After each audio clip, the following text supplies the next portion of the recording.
گروہ رہیں گے وہ سمجھیں گے کہ شاید یہ مجدد ہیں، ان کی خدمات ایسی ہیں کہ دین کی اصل شکل کو انہوں نے واضح کیا ہے، اور اوہام اور رسومات کا جو اس کے اوپر طومار آ گیا تھا اس سے انہوں نے پاک کیا ہے۔ تو کوئی کسی کو مجدد مان لے، کوئی کسی کو مجدد مان لے، یہ کوئی عقیدے کا مسئلہ نہیں، کسی کے مجدد ماننے سے کوئی فرق واقع نہیں ہوتا۔ چنانچہ اس صدی میں، 14ویں صدی میں یہ معاملہ دیکھیے کہ اگرچہ امت تو ہے، کہاں آپ چلے جائیے انڈونیشیا اور ملائیشیا سے موریتانیہ تک، میں نے کئی مرتبہ عرض کیا یہ تو سالڈ علاقہ ہے نا امت مسلمہ کا۔ کہیں ٹھیک ہے وہ اس طرح سے آزاد اور خود مختار نہیں ہے جیسے ہندوستان میں ہے، لیکن امت محمد تو موجود ہے، اور جو ان آفیشل ایسٹیمیٹس ہیں اس کے اعتبار سے اس وقت بھارت میں 15 کروڑ مسلمان ہیں۔ 12 کروڑ سے کم تو کسی نے نہیں مانا، جو بڑے بڑے سنجیدہ لوگ ہیں، جو کسی طرح کے مبالغے اور کسی قسم کی سیاسی کوئی مبالغے کے اندر آنے والے نہیں ہیں، انہوں نے بھی کہا کہ 12 کروڑ سے تو کوئی سوال ہی نہیں ہے کہ مسلمان کم ہو، البتہ یہ کہ لوگوں کا اندازہ 15 کروڑ تک جا رہا ہے۔ تو امت وہاں سے وہاں تک پھیلی ہوئی ہے۔ اب ان میں کتنے مجددین پیدا ہوئے ہوں گے، کتنے خادمین دین پیدا ہوئے ہوں گے، کتنے لوگوں نے محنتیں کی ہوں گی۔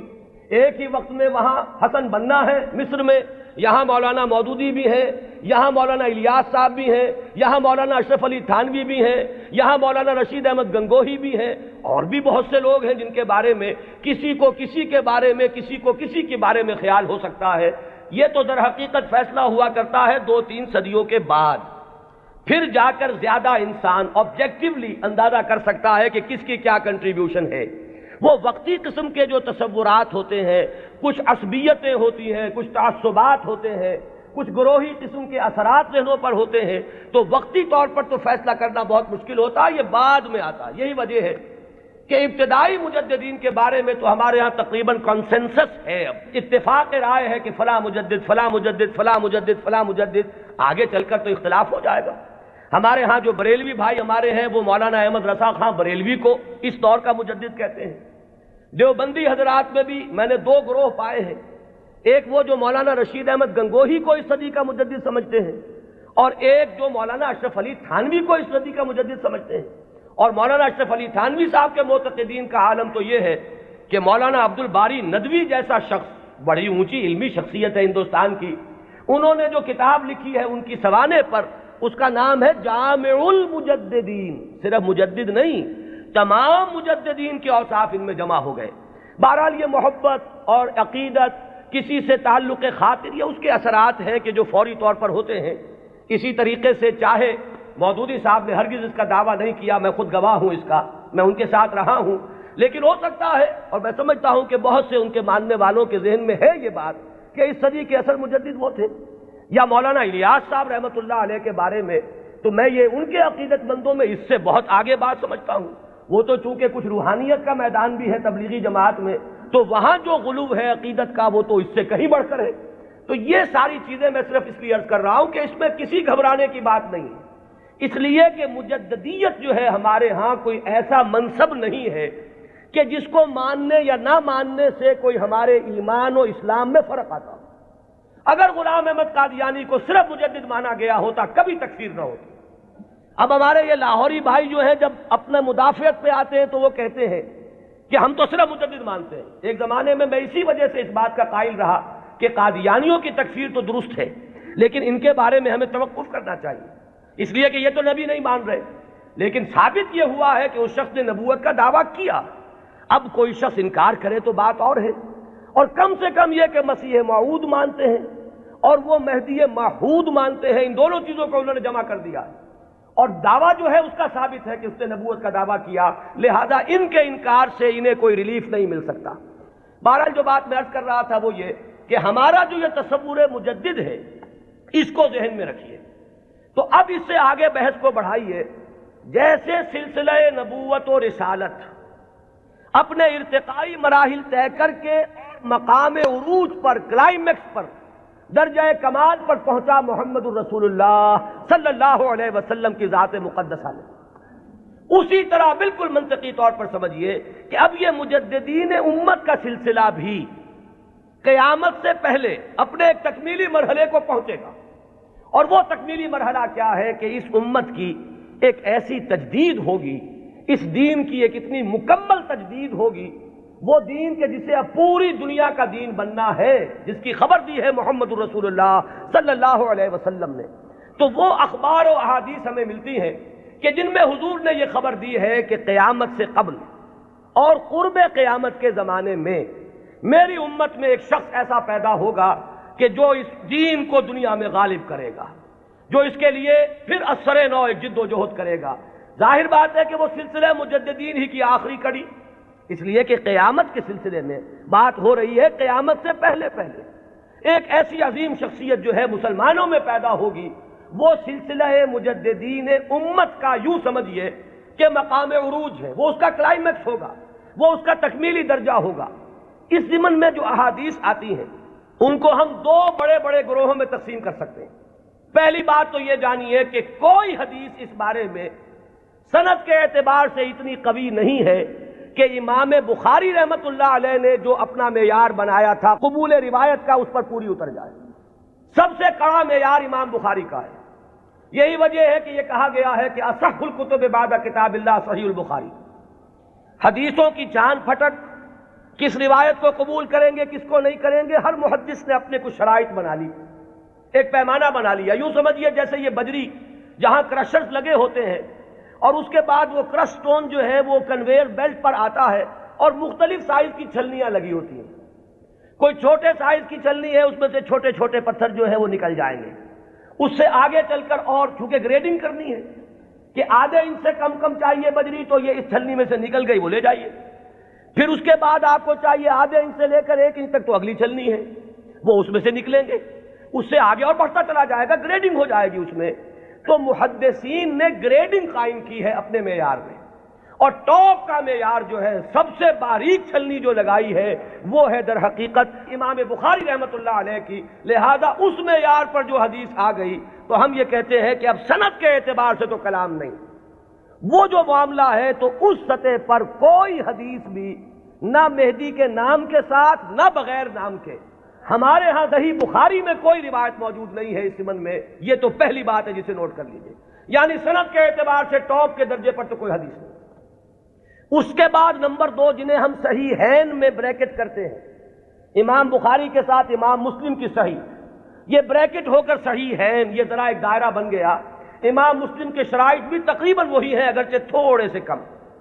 اس پر ایک روایت آئی صرف، اور اس روایت میں کہیں مہدی کا نام نہیں ہے، صرف اتنی خبر ہے کہ آخری زمانے میں قیامت سے قبل اللہ تعالیٰ ایک ایسی شخصیت کو ظاہر کرے گا، اور خاص طور پر اس کا جو ذکر ہے وہ یہ ہے کہ اس وقت زمانے میں اتنی خوشحالی ہو جائے گی، مسلمانوں کے ہاں اتنی دولت جمع ہوگی کہ وہ لپیں بھر بھر کر لوگوں کو تقسیم کرے گا اور دولت ختم نہیں ہوگی۔ یہ ایک عمومی خوشحالی کا، جیسے خلافت راشدہ کے بارے میں ہم کہتے ہیں کہ لوگ اپنی زکوٰۃ اور صدقات لے کر گھومتے تھے اور کوئی لینے والا نہیں تھا، تو اسی طرح کی برکات کا کوئی ظہور ہونے والا ہے، صرف اس کی خبر دی ہے حضور نے، اور وہ ایک عظیم شخصیت کے ذریعے سے ہوگا۔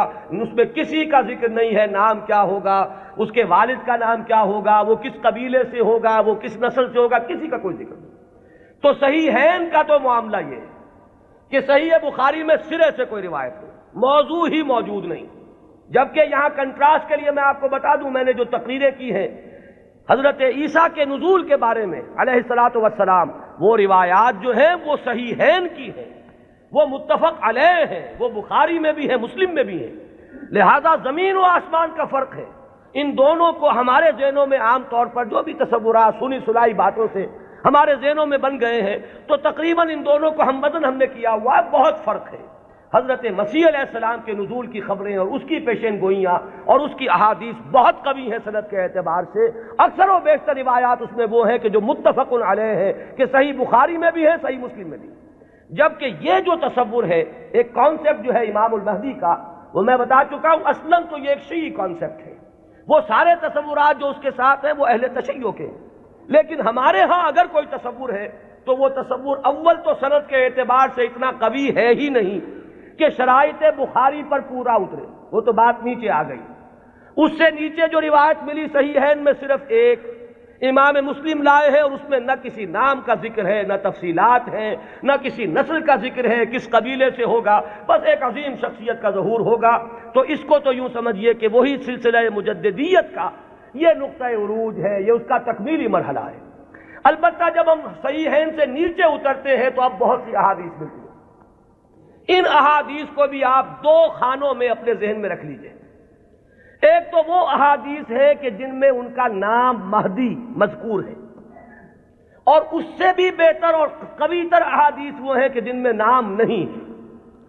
پھر ان میں ایک اور فرق ہے، کہیں تو یہ بتایا گیا کہ وہ خاندان فاطمہ سے ہوگا رضی اللہ تعالی عنہ، میری عطرت سے، اہل بیت سے، من ولد فاطمہ کے الفاظ بھی بعض روایات میں ہیں۔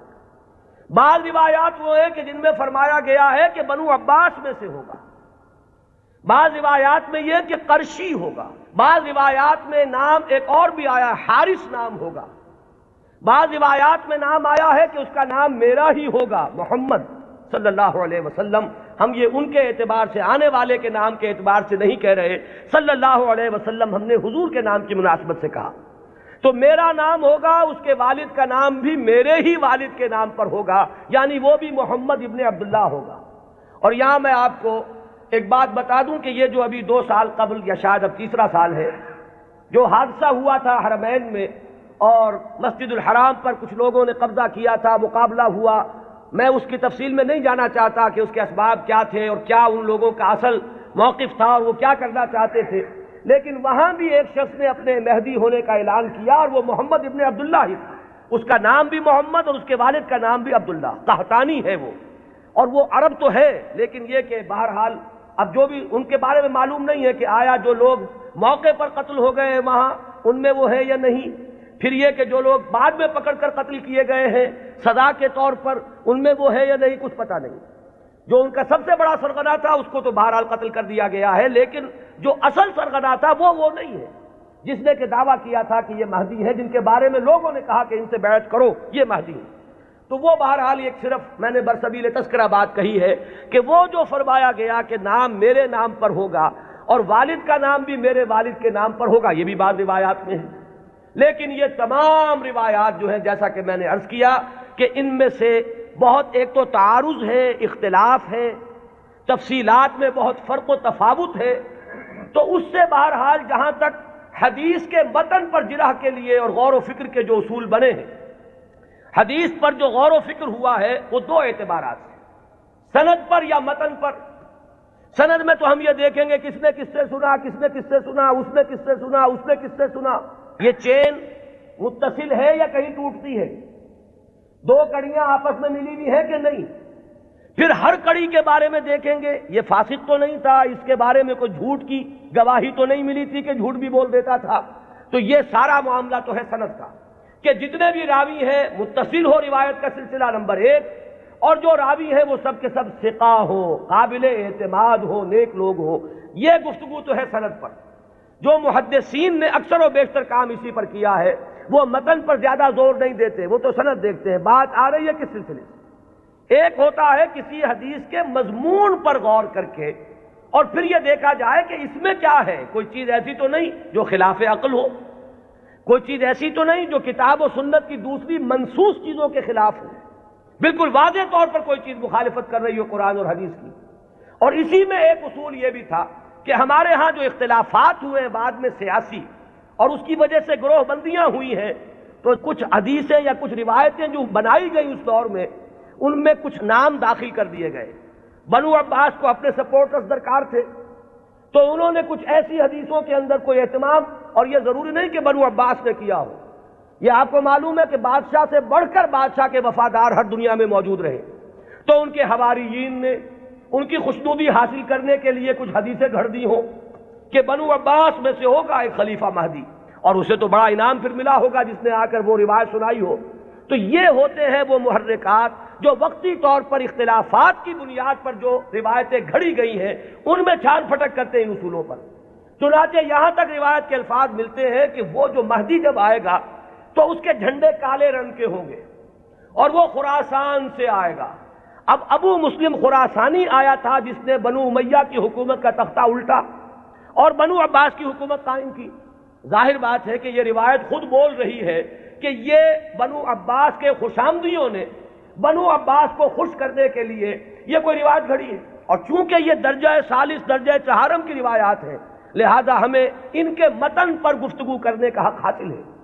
صحیح ہے ان کی روایات کا معاملہ مختلف ہو جائے گا، سند کے اعتبار سے اتنی پختہ روایات جو ہے تو ہمیں سوچنا پڑے گا، توقف کرنا پڑے گا کہ ہماری عقل ٹھوکر کھا سکتی ہے، آخر ہمارا بھی تو ہماری منطق بھی تو ٹیڑھی ہو سکتی ہے، وہاں ہمیں رکنا ہوگا۔ لیکن جہاں معاملہ روایت کے اعتبار سے اتنا پختہ نہیں ہے تو ظاہر بات ہے کہ وہاں متن پر گفتگو ہوگی۔ تو اکثر و بیشتر روایات تو اسی نوعیت کی ہیں کہ کہیں، چونکہ آپ کو معلوم ہوگا یہ ہماری تاریخ کا ایک عجیب واقعہ ہے، بنو امیہ کی حکومت کا تختہ الٹا بنو عباس نے، لیکن بنو عباس نے اس کے لیے جو مسلمانوں کو اپنے گرد جمع کرنے کے لیے نعرہ بلند کیا وہ تو تھا خاندان بنی ہاشم اور بنی فاطمہ آل رسول، ان کا نعرہ لگایا، اور جب انہیں حکومت مل گئی تو سب سے بڑھ کر تشدد جنہوں نے کیا ہے آل فاطمہ پر وہ یہی بنی عباس تھے۔ سیاست کے یہ کرشمے دیکھنے میں آتے ہیں، میری گناہ گار آنکھوں نے بھی ایک کرشمہ دیکھا ہے، وہ میں آپ کو سنا دوں۔ سعودی عرب کا اختلاف جب ہوا تھا مصر سے تو اس کا نقشہ میری نگاہوں کے سامنے سن 62 میں پہلی مرتبہ میں نے حج کیا، اور اسی سن میں یہ رابطہ عالم اسلامی کی تاسیس ہوئی۔ مولانا مودودی بھی گئے تھے اس میں شرکت کے لیے، مولانا داؤد غزنوی بھی گئے تھے، میں تو گیا تھا والدین کے ہمراہ حج کے لیے۔ وہاں مولانا داؤد غزنوی نے یہ کہا کہ تم میرے سیکریٹری بن جاؤ، کیونکہ ہر مندوب جو آیا اس کے ساتھ کوئی سیکریٹری بھی ہے، تو مجھے اور کیا چاہیے تھا، اندھا کیا چاہے دو آنکھیں، کہ میں اس پورے اجلاس کو ان کے سیکریٹری کی حیثیت سے اٹینڈ کر سکوں۔ تو میں نے وہ پورا نقشہ دیکھا ہے۔ اس وقت صورت کیا تھی، اللہ تعالیٰ مغفرت فرمائے، شاہ سعود جو بڑے بھائی تھے شاہ فیصل کے بھی اور جو شاہ خالد ہیں ان کے، شاہ سعود اس وقت یوں سمجھئے کہ جو تقریر کی ہے ناصر کے خلاف اور مصر کے خلاف، اس سے زیادہ زہر میں بجھی ہوئی تقریر کوئی نہیں ہو سکتی۔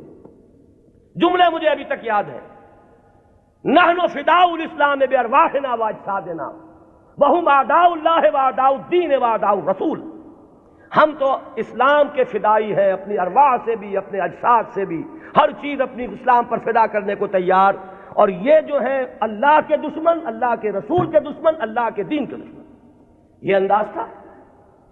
وہ کہیں تصویر اس زمانے میں چھپ گئی تھی، ظاہر بات ہے کہ مصر تو اس طرح کا آزاد ملک ہے جیسے ہمارا معاشرہ بھی ہے، یہاں سوشلسٹ بھی ہیں، ملحد بھی ہیں، وہاں بھی ہے۔ تو کسی ملحد رسالے میں یہ پولیگیمی پر ایک کارٹون چھپ گیا تھا، ایک مرغہ درمیان میں ہے اور چاروں طرف 9 مرغیاں، اور یہ کارٹون جو ہے وہ منسوب کیا تھا، یہ ہے یعنی اشارہ کیا جا رہا تھا توہین آمیز انداز میں نبی اکرم صلی اللہ علیہ وسلم۔ اس کارٹون کا ذکر انہوں نے کیا، یہ کر رہے ہیں وہ مصر میں، اور ظاہر بات ہے یہ ایسی چیز ہے کہ ہر مسلمان کا خون جو ہے کھول اٹھے گا اس کے تصور سے۔ لیکن یہ کہ پھر آپ سوچئے ہوا کیا، یہ جو اختلاف تھا مصر کا اور سعودی عرب کا، اب اختلاف ہوا 2 بھائیوں کا۔ شاہ فیصل نے جو اس وقت ولی عہد تھے تختہ الٹا، حکومت پر قبضہ کیا، وہی شاہ سعود اب جا کر بیٹھے ناصر کی گود میں، جن کی وہ تقریر تھی، انہیں پناہ ملی ہے تو ناصر کے ہاں ملی ہے۔ کشمکش تو سعودی عرب کی اور مصر کی تھی، شخصیات در حقیقت اس میں آ جایا کرتی ہیں وقتی طور پر۔ تو یہ تماشا میری گناہ گار آنکھوں نے بھی دیکھا، اور یہی تماشا تاریخ میں ہوا تھا کہ بنو عباس نے بنو امیہ کی حکومت کا تختہ الٹا اہل بیت رسول کے نام پر، اور پھر اہل بیت رسول پر جتنا ستم کیا ہے بنو عباس نے، اس کا عشر اشیر بھی نہیں ہے کہ جو بنو امیہ نے کیا۔ بہرحال یہ جب معاملات ہیں تو کہیں بنی فاطمہ کے لیے وہ احادیث ہے، کہیں بنو عباس کے لیے ہے، تو ان روایتوں کا ہمارے ہاں کوئی اونچا مقام نہیں۔ البتہ وہ جو میں نے بات آپ کے سامنے عرض کی کہ دین کا جو ایک تصور ہمارا ہے بحیثیت مجموعی، ختم نبوت کے بعد ہدایت انسانی کا سلسلہ جو جاری ہے وہ کس شکل میں ہے؟ میں نے آج اسی لیے آیت شروع میں پڑھی تھی، وَلْتَكُمْ مِنْكُمْ أُمَّةٌ يَدْعُونَ إِلَى الْخَيْرِ وَيَأْمُرُونَ بِالْمَعْرُوفِ وَيَنْهَوْنَ عَنِ الْمُنكَرِ وَأُولَٰئِكَ هُمُ الْمُفْلِحُونَ۔ لوگوں اب شخصی نبوت کا دور ختم ہوا، وہ تو آخری اور کامل نبی تھے محمد صلی اللہ علیہ وسلم۔ اب تمہیں اجتماعی سطح پر ایک کام کرنا ہے، وہ کام جو ہوا کرتا تھا رسولوں کے ذریعے سے اب تمہیں کرنا ہے، بحیثیت امت کرنا ہے۔ وَكَذَلِكَ جَعَلْنَاكُمْ أُمَّةً وَسَطًا لِتَكُونُوا شُهَدَاءَ عَلَى النَّاسِ وَيَكُونَ الرَّسُولُ عَلَيْكُمْ شَهِيدًا۔ ہم نے تمہیں امت وسط بنایا ہی اس لیے ہے کہ رسول گواہی دے تم پر اور تم گواہ بن جاؤ پوری نوع انسانی پر۔ یہی ہے فطرت کے مطابق، عقل کے مطابق، منطق کے مطابق کہ وہ جو سلسلہ ختم ہوا رسالت کا اور نبوت کا در حقیقت اس کی جگہ اب اس امت نے لی ہے. اب یہ کلیکٹیو رسپانسبلٹی ہے پوری امت کی. اور امت بحیثیت مجموعی کنتم خیر امت اخرجت للناس تأمرون بالمعروف وتنہون عن المنکر وتؤمنون باللہ. اور اگر پوری امت سو جائے، پوری امت کو اپنی ذمہ داری کا احساس نہ رہے، پوری امت جو ہے کہیں گم ہو جائے، اپنا قافلہ جو ہے وہ راستہ بھول چکا ہو، تب کیا کریں؟ وَلْتَكُمْ مِنْكُمْ أُمَّةٌ يَدْعُونَ إِلَى الْخَيْرِ. تم میں سے ایک گروہ تو رہنا ہی چاہیے، ایک جماعت تو ایسی ہونی ہی چاہیے. کچھ لوگ تو رہیں کہ دنیا جب دنیا کی طرف دوڑ رہی ہو تو وہ دین کے لیے اپنے آپ کو وقف کر دیں. جب باقی لوگوں کی ایمبیشنز اور حوصلے اور ولولے ہوں دنیا کمانے کے، وہ ہر چیز کو تج کر صرف اللہ کے دین کی خدمت کا بیڑا اٹھا دیں. تو ایک گروہ، ایک جماعت تو رہنی ہی چاہیے. وَلْتَكُمْ مِنْكُمْ أُمَّةٌ يَدْعُونَ إِلَى الْخَيْرِ وَيَأْمُرُونَ بِالْمَعْرُوفِ وَيَنْهَوْنَ عَنِ الْمُنكَرِ وَأُولَٰئِكَ هُمُ الْمُفْلِحُونَ. اور جان لو کہ اصل فلاح کے حقدار وہی ہوں گے، انہی کو فلاح مل کر رہے گی.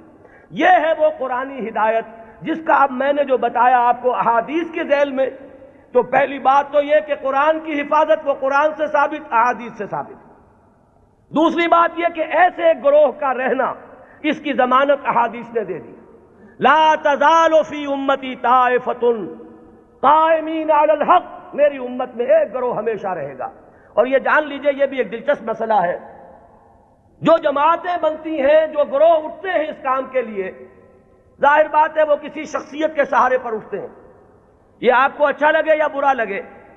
کچھ لوگ زیادہ آئیڈیلسٹ ہوتے ہیں، وہ شخصیت نہیں بلکہ زیادہ جو ہے وہ اجتماعیت میں بلیو کرنے والے ہیں. ان حضرات کی توجہ کے لیے کہہ رہا ہوں کہ کام ہمیشہ جب بھی آپ دیکھیں گے کسی شخص سے شروع ہوا ہے. کوئی شخص جس کا کہ ذکر میں ابھی کر چکا کہ ان اللہ یبعث فی ہذہ الامہ علی راس کل مئۃ عام من یبعث لہا دینہا.